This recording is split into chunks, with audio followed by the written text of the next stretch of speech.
personally, I think we should have been talking about it like for a long time now. It is kind of sad that we did not have sexual health education back then, and we had to figure out everything by ourselves.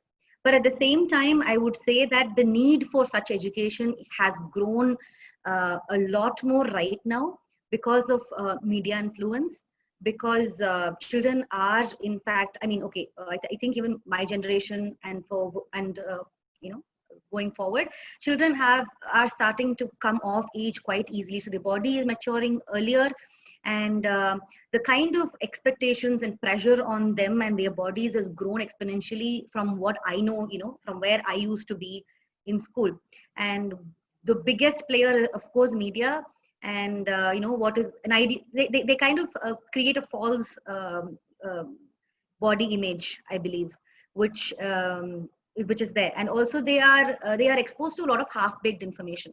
So for a lot of us, if we wanted to know something about sex, it's mostly from peers, right? I mean, access to internet or access to other things were very very limited. But today everything's in their fingertips.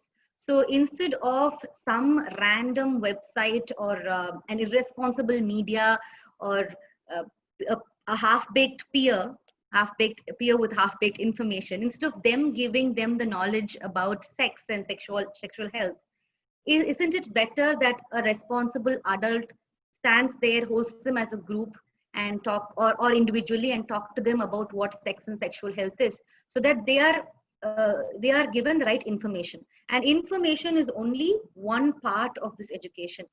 Adding to their perspectives is another. So can any internet adult video or whatever movie, can it add to their perspective holistically? It cannot. So an adult educator standing there and adding to the perspective about each information. Okay, what is sex? This happens. Okay, penis goes into vagina, and that is sexual intercourse. That is information. Now, where is the perspective? So who is who? What is the society like? What are they saying? And why are they saying that? All of this is perspective, and that is something only an educator can give.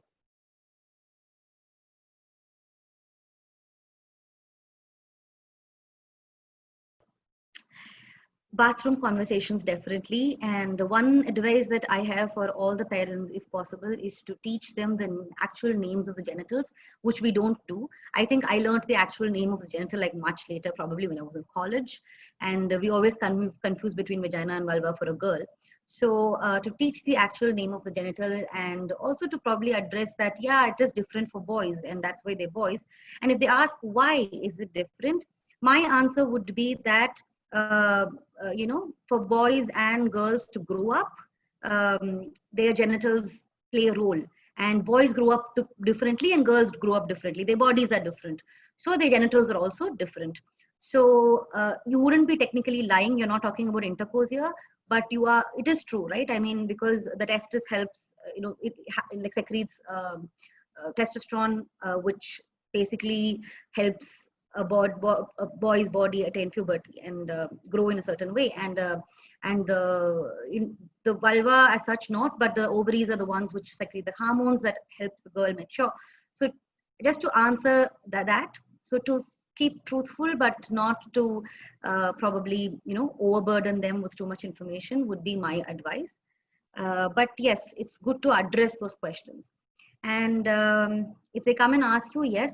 Another thing that parents might notice is doctor games, where they probably try to undress themselves and check and look into each other's underwear and all of that. It is a common way of sexual exploration amidst children, and it's okay. Probably if you are there watching it, it's a good opportunity to start conversations about personal space and about personal safety, body safety rules. But otherwise, it's common and it's okay.